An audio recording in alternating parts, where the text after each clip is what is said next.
Bible verse Isaiah version.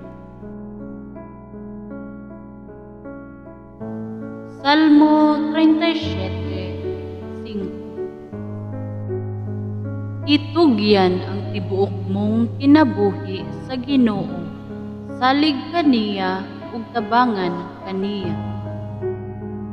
Salmo 23:4. Bisan pa og maglakaw ako sa kapatagan nga labihan kangit-ngit, dili ako mahadlok, tungod kay kauban ko ikaw, ang imong pagpanalipod ug paggiya nagapaligton kanako. Uno mga taga-Korinto 13:13. Busa kining tulo magpabilin, pagtuo, paglaom ug gugma, apan ang labing dako niini mao ang gugma. Santiago 1:26. Kung may nagtuo nga siya relihiyoso, apan wala magtugong sa iyang dila, walay kapuslanan ang iyang tinuhuan, ug naglimbong siya sa iyang kaugalingon. Salmo 5:5.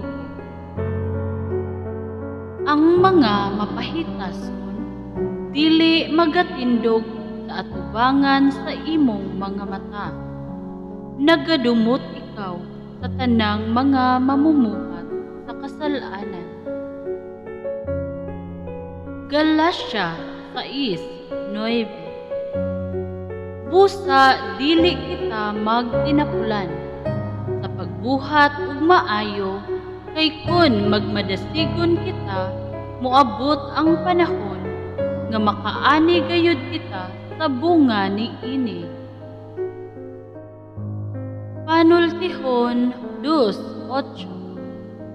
Gipanalipdan niya ang nagkinabuhing matarong, matinumanon ug dili sa lawayon.